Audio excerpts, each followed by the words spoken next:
there. I'm Angela from artorai.co.uk, and this time we're going to be looking at using kitchen foil or aluminium foil, tin foil, aluminum foil, whatever you call it, just to make some little card toppers here, some little card decorations. The first thing I should point out is that you should use a decent thick foil, because the thin ones, the thin cheap ones that you get are just, they'll be too fragile. I mean, these are quite fragile, as I'll show you in a bit. Yeah, so if you can afford it, buy a really thick kitchen foil, the thickest you can afford. And it's not as though you're buying it just for crafting, is it? You can use it obviously for the kitchen and everything as well, so it won't go to waste. Now, the first one we're going to be making is this one. A couple of mistakes I made with this one. The first thing I did wrong was not waiting for the glue to dry, because this, I'll just quickly show you. This card is going to be the base for the tin foil. So what I'm going to do is cover this in glue and then stick down the foil on it before I emboss it. But if it's not completely dry, I don't know if you can see that, you might not be able to with the reflection, but the glue seeped out a little bit there and a little bit down there, and it seeped out through it and onto my embossing folder, which had to be scrubbed clean. The other thing was that when I was putting this on, I was a little bit too rough, because tin foil is very fragile, and you can see some of them have been squashed. I mean, you can't get away without squashing your embossing pattern down, really. So in retrospect, I should have probably been a bit more careful when I was putting this on. But I mean, it looks okay. I think it looks quite nice, and it's different, isn't it? So this next one, this is going to be colouring it with alcohol markers. I don't know if you can see that there. So this is all going to be coloured with different colour alcohol markers. It's a different method altogether to that one, but I think they're both quite attractive, and this is quite monochromatic, apart from it has 3 colours. So what I'll do is I'll start off with this one. I'll show you how to glue the foil onto the back, and then obviously I'll have to wait for it, well, both of them, I'll glue both of these onto the back of the card, and then I'll leave it to dry and then come back. So we're going to deal with the easiest one first. So this is the size of the card that I want covered with the foil. So I've cut off a whopping great piece that I didn't really need. What I do is find a relatively smooth piece for what I'm going to emboss, and I'm just going to take my scissors and just score it gently around about an inch, a half an inch to an inch around the card. This does not have to be perfect, which is just as well. And then I'm just going to cut around it and fold it over.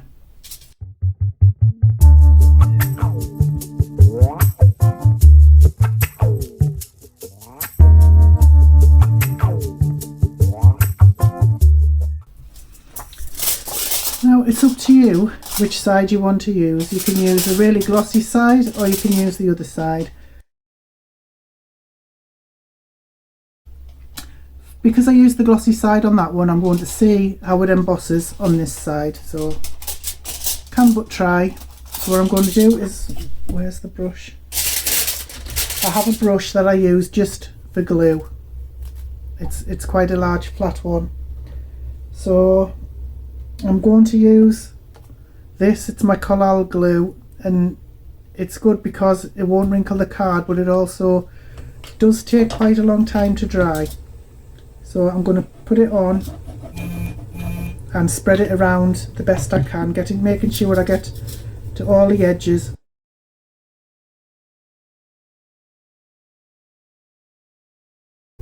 So it's making a line out of me and drying really quickly.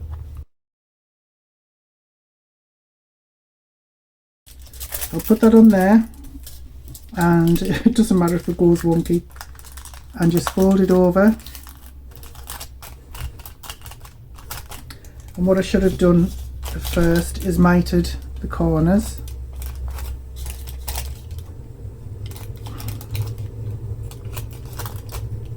Just so it folds over a bit better.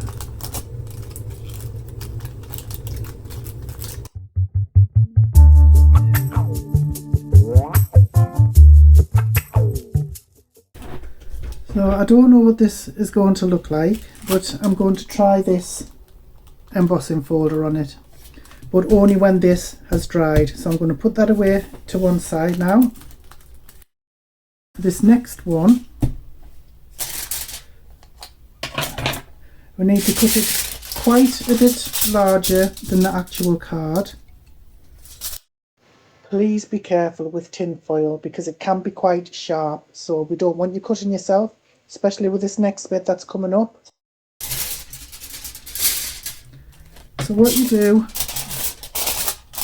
is start crumpling it up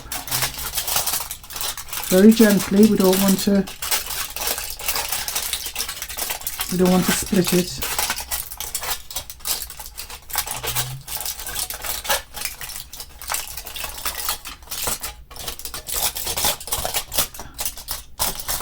Okay, and just keep doing that, just keep scrumpling it up and opening it out and scrumpling it up and opening it out.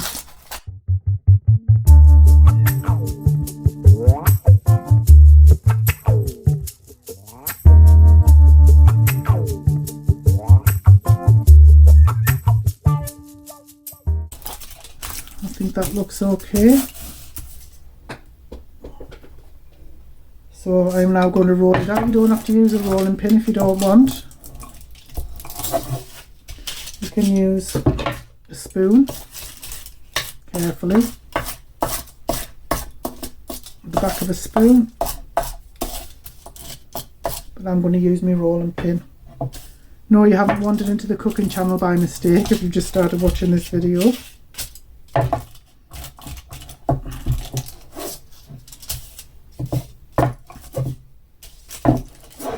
Okay then, now we do exactly the same. Glue this. I'm not going to spread the glue around this time. I'm just going to put this on as normal and see what happens.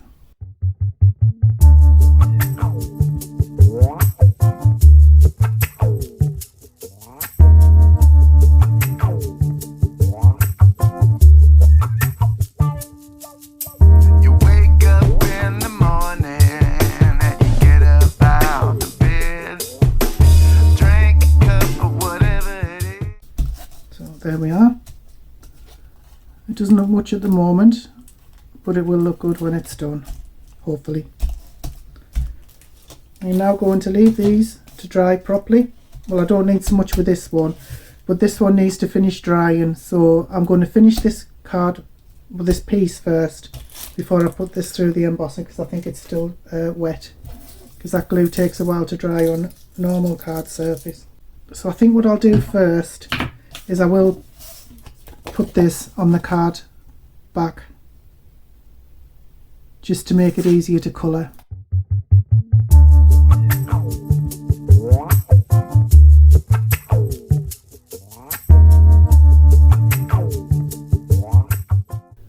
So what I've done to make the card back is I decided how large I wanted the card to be. Put that aside for the moment. So for this one, I think this is 5 by 4. So I cut that piece, I didn't. So I cut this piece 1/4 of an inch smaller on all sides, and this piece of card 1/4 of an inch smaller still. So they're going to have a nice border around, like that. That's what I did with this. I haven't actually measured this because I wasn't going to make a card out of it, but I might do. So basically, whatever cardstock that you have to have your tin foil on, you can cut a border around. It doesn't have to be 1/4 of an inch. You can have it as thick as you like. I'm now going to take my alcohol pens.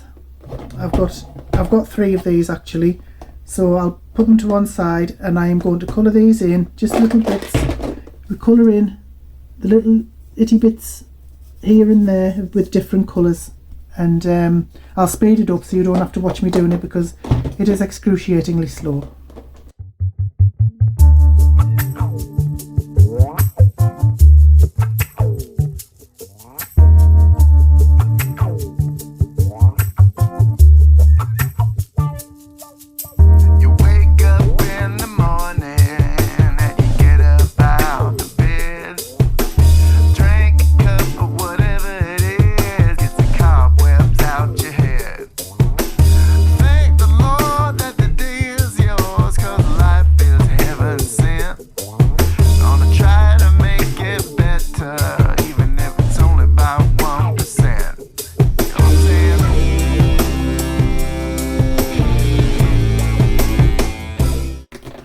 And you just go on and on like that until you've filled up as much or as little of the card as you like. I'm sorry you can't see it quite so well with the light in the way. Let me just see if I can turn it off. I don't know what the lighting will be like, but can you see that a bit better? So you can see, I mean, if I was making this into a card, I'd fill loads and loads of those in with all different colours. But that just gives you an idea of what it can look like, and I just think it looks really, really effective. So I'll show you that other one in this light as well, or non-light. So I wonder if you can see that a bit better now. This wasn't crumpled as much, and the colouring in bits are a little bit thicker. But it doesn't take long to do, and I just think it's really effective. So what you can do now is put your sentiments, your decorations, anything you want on there. I just left this, I didn't want to put any gems or anything on this because I think the colouring was quite enough, so I just put a sentiment on just to match the card that I was using, and it's slightly raised as well, so it's got a bit of dimension. Hopefully the other one will be dry now, so I'll get back to that. So I am going to emboss this now with this folder. I'm not sure if it's going to be a bit, I'm going to try and put it through, but not try and put as much pressure on it because I think this is quite a thick one. So just find out where the sticky out bits are, because the bits that go in like have a channel, that's usually the bottom. It's entirely up to you, you can do it exactly how you want, and the bits that are sticking out, that's where I like to have the top. But it's entirely up to you, because if you had the parts where it sort of sticks in like a channel, you could even colour around those bits once you'd embossed, if you wanted to. But I'm just going to do it the same as my other card. So I'm going to put this through the embossing machine and then come back.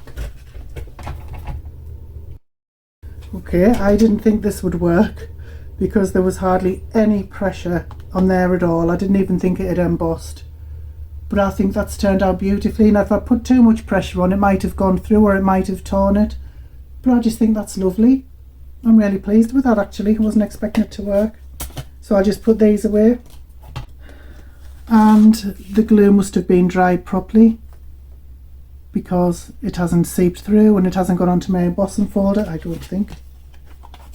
No, it hasn't. That's just done really nicely. In fact, I think I like that better than the hearts. So what I'm going to do now is stick that on there.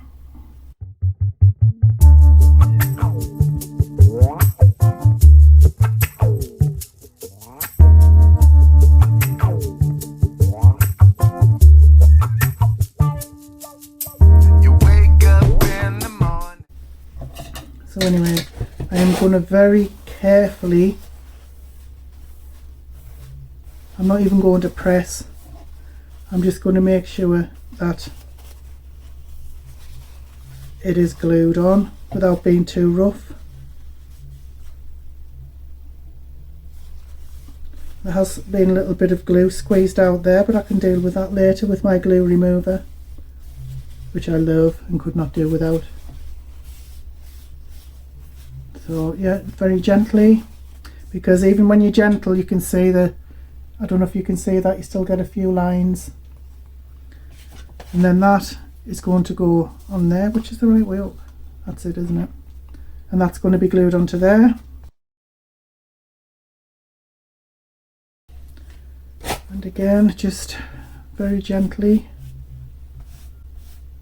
I think it might have been nice if I'd used dimensionals for that before I stuck that on, but it looks quite nice like that, I think. So that's your card, and then you can just add your sentiments. You could add, if you had, oh, some nice black ribbon would be lovely there, I think. But yeah, so once you've done that, you can just add your sentiments and just make it really pretty.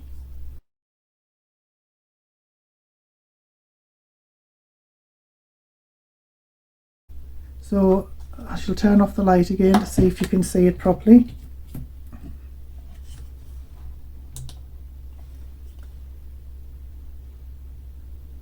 That's lovely, absolutely lovely, and very, like I said, very, very light pressure.